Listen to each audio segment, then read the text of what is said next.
مجھے لگتا ہے کہ تھوڑا سا اور کھول کے ڈیفائن کرنا چاہیے. وہ یہ ہے کہ جو گستاخیاں ہوتی ہیں وہ کیوں ہوتی ہیں, اس پہ سب نے بات کی ہے. اور ایک ہم نے ابھی تک جو اینگل ہمیں ملا ہے وہ ملا ہے ذرا کانسپریسی کا اینگل, ایک گلوبل کانسپریسی کا. جیسے ابھی حبونیم درور کی بھی بات ہوئی, تو خیر جہاں تک میری انفارمیشن ہے وہ تنظیم تو ٹوٹل 17 ملکوں میں ایگزسٹ کرتی ہے, تو 90% NGOs کے پیچھے کیسے ہو سکتی ہے. مگر مجھے ایسا لگتا ہے کہ جو بلاسفیمی ہے نا, اگر ہم اسے تھوڑا سا ڈائسیکٹ کریں گے نا تو ہمیں زیادہ اچھا, کیونکہ دیکھیں سولوشن جب نکلے گا جب پرابلم پتہ ہوگی. زیادہ تر یہ پولیٹیکل ریزنس پہ ہوتی ہے.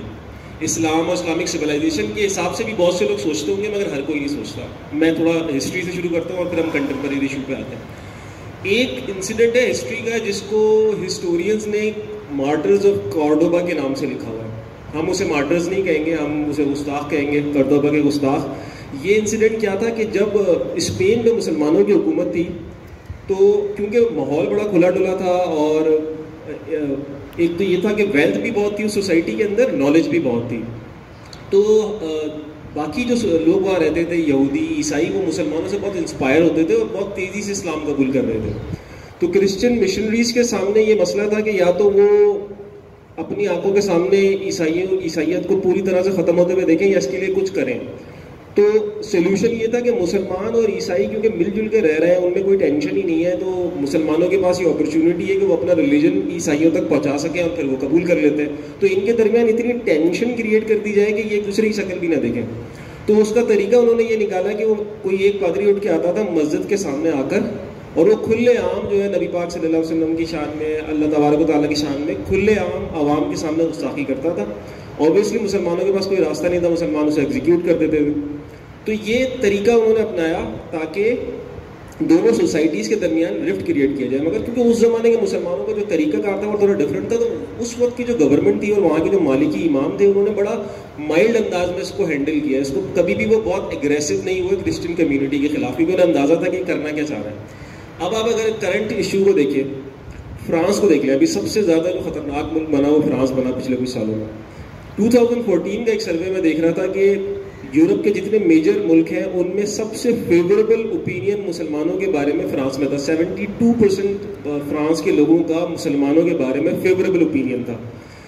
یورپ کی تمام میجر کنٹریز میں سب سے زیادہ مسلم پاپولیشن فرانس میں تھی. 9% مسلمان پہنچ چکے ہیں فرانس میں, یعنی میجر کنٹریز میں آتے ہیں برطانیہ, فرانس, جرمنی اور اسکینڈینیوین کنٹریز, تو 9% فرانس میں تھا.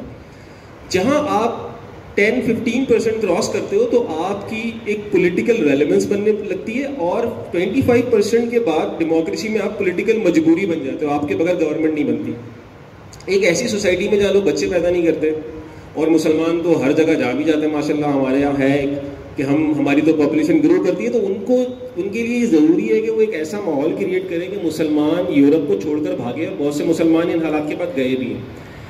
تو ایک کلاس روم کے اندر ایک شخص وہ کچھ تصاویر دکھاتا ہے جو بلاسفیمس تھیں, اور وہ بچہ جو ہے اسے قتل کر دیتا ہے, مگر اس کے نتیجے کے اندر وہی تصویریں پورے فرانس میں دکھائی جاتی ہیں. اچھا, یہ اس میں کیا صحیح ہے اور کیا غلط ہے, یہ علماء اس پہ بات کر سکتے ہیں. میں کانٹیکسٹ کی بات کر رہا ہوں کہ انہوں نے ایک طریقے سے اچیو کر لیا کہ ایک سوسائٹی جہاں مسلمانوں کو فیوریبل دکھا جاتا تھا, آج وہاں مسلمانوں کے خلاف اتنی ہاسٹیلٹی ہے کہ مسلمانوں کا بہت سٹی سینٹرز میں جانا مشکل ہوا ہے. انڈیا کے کانٹیکسٹ میں دیکھیں تو انہوں نے ایک الگ اسٹریٹجی بنائی ہے مسلمانوں کو گھیر کے مارنے کی. ایک طرف وہ کوئی ایسی گستاخی کرتے ہیں یا ایسا کوئی کام کرتے ہیں کہ مسلمان سڑکوں پر آ جاتے ہیں. جب مسلمان سڑکوں پر آ کے احتجاج کرتے ہیں تو انہوں نے اب ایک نئی بلڈوزر پالیسی بنائی ہے.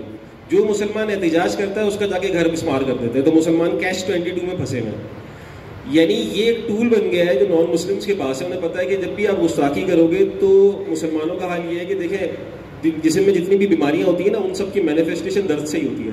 کینسر میں بھی درد ہوتا ہے, بخار میں بھی درد ہوتا ہے, ٹی بی میں بھی درد ہوتا ہے, مگر آپ ہر بیماری کے لیے پین کلر نہیں کھاتے. مگر مسلمانوں کے پاس صرف ایک ہی حل ہے, وہ ہے احتجاج. تو انہوں نے سمجھ لیا ہے کہ بھائی یہ ان کو ہم ایک گستاخی کریں گے, یہ سارے سڑکوں پہ آ جائیں گے, یہ جلاؤ گراؤ کریں گے, اور ہم اس طریقے سے انہیں ہمیشہ ایک پینک کی حالت میں رکھیں گے. تو یہ ہے گراؤنڈ ریالٹی. میں اس پہ اپنا کوئی اوپینین نہیں دے رہا کیونکہ بہت نازک مسئلہ ہے, تو اس پہ علماء بات کریں, اور اگر یہاں علماء ہوتے تو شاید میں کچھ سوال ضرور اٹھاتا, مگر کیونکہ علماء نہیں ہے تو یہ ایک سمجھنے کی ضرورت ہے کہ یہ ہو کیوں رہا ہے. جب آپ اس کو سمجھیں گے تو اس پہ پراپر ریئیکشن دے سکتے ہیں.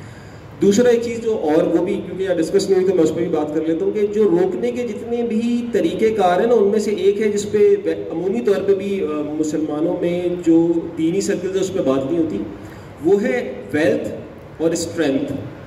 ہمارے یہاں ویسے بھی ہم ترقی کرنے کی طرف زیادہ لوگوں کو مائل نہیں کرتے, ہم زیادہ لوگوں کو یعنی دینی بننے کی طرف اور تقوی اختیار کرنے کی طرف مائل کرتے ہیں, مگر یہ بھی ایک کمپوننٹ ہے. اس کی مثال کیا ہے, دیکھیں انڈیا میں کروڑوں مسلمان اس انسیڈنٹ کے خلاف احتجاج کر رہے تھے. پاکستان میں اس دفعہ پاکستان نے پہل نہیں کری, مگر اگر پاکستان بھی کرتا اور 20 کروڑ پاکستانی بھی سڑکوں پہ آ جاتے تو انڈیا کی کان پہ جو بھی نہیں رینگنی تھی. اور انڈیا کو ہلایا کس نے؟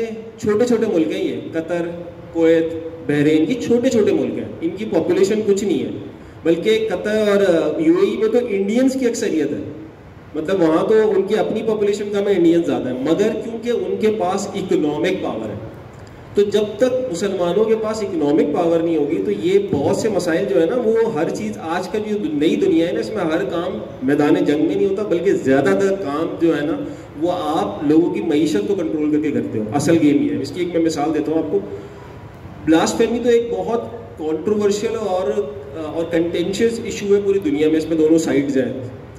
ایک ایشو ایسا ہے جس پہ بہت کم لوگ اس کے خلاف ہیں, وہ کیا ہے کہ جو برادری سسٹم اور ذات پات کا سسٹم انڈیا کے اندر ہے, یعنی ابھی یہاں بات بھی ہوئی تھی کہ کوئی شودر ہے, کوئی برہمن ہے, کوئی کاشتری ہے, تو یہ نہیں ہونا چاہیے. ایک ہی انسان کو آپ اتنا حقیر نہ سمجھیں کہ یہ پانی نہیں پی سکتا میرے کنویں سے, یا یہ مجھے نہیں رکھ سکتا, یا مجھے چھو نہیں سکتا. تو اس کے بارے میں گوگل کے اندر, امریکہ میں گوگل کے ہیڈ کوارٹر میں سلیکان ویلی میں ایک ورک شاپ رکھی گئی کہ ایک بندہ آئے گا اور وہ بولے گا کہ یار یہ نہیں ہونا چاہیے, کیونکہ گوگل کے اندر ایک بڑی تعداد ہے, پوری سلیکان ویلی میں انڈینز کی کام کرتی ہے. ان انڈین, اور وہ زیادہ تر جو ہے وہ آتے ہیں, وہ اپر کلاس ہندو ہوتے ہیں. وہ انہوں نے ایک پوری کیمپین چلائی کہ گوگل کے اندر یہ ورک شاپ نہیں ہونی چاہیے, اور گوگل نے وہ ورک شاپ کینسل کر دیا. اب آپ صرف اندازہ کریں کہ یہ کتنی مطلب کیسے ممکن ہے کہ آپ اتنی سیدھی بات جو ہر انسان کو دنیا میں سمجھ میں آتی ہے کہ انسانوں میں یہ بھید بھاؤ نہیں ہونا چاہیے, اس کی ورک شاپ بھی انہوں نے گوگل کے اندر امریکہ میں, انڈیا میں نہیں کینسل کروائی, امریکہ میں سلیکان ویلی کے اندر کینسل کروائی. کیا نتیجہ ہے کہ گوگل کا CEO بھی تو ایک اپر کاسٹ ہندو ہے. تو ہمیں اس طرف بھی دیکھنا ہے. یعنی یہاں پہ باتیں ہوئی کہ ہماری جو ہے نا وہ پوسٹیں اڑا دی جاتی ہیں. یہ مسئلہ انڈیا میں بھی چل رہا تھا, کافی عرصے چلتا رہا کہ انڈیا کے اندر BJP کی پوسٹ نہیں اڑتی, باقی اپوزیشن کی پوسٹیں اڑ جاتی ہیں. آخر میں پتہ چلا کہ جی جو فیس بک کو ہینڈل کر رہی تھی خاتون, وہ خود RSS بیک گراؤنڈ کی تھی, تو ظاہر سی بات ہے وہ BJP کو سپورٹ کر رہی تھی. تو اس طرف بھی تھوڑا سا آنا چاہیے کہ ہمیں پڑھنا لکھنا بھی ہے, ہمیں ترقی کرنی ہے. ہم جب پاور کی پوزیشن میں ہوں گے نا تو ہم یہ کام کر سکتے ہیں. مسلمانوں کا جو جھنڈ ہم لے کے سڑکوں پر نکلتے ہیں وہ بھی ہمارے ایمان کی ایک مجبوری ہے, مگر کام جو ہے نا وہ ایک اکیلا انڈیویجول جو کسی کام کا وہ کر سکتا ہے. ہزاروں لاکھوں کے مجمع تو ہم نے آلریڈی بھی بہت گستاخوں کے خلاف نکالے ہیں, مگر کچھ ہوا نہیں ہے. تو یہ دو گزارشات تھی میری. السلام علیکم.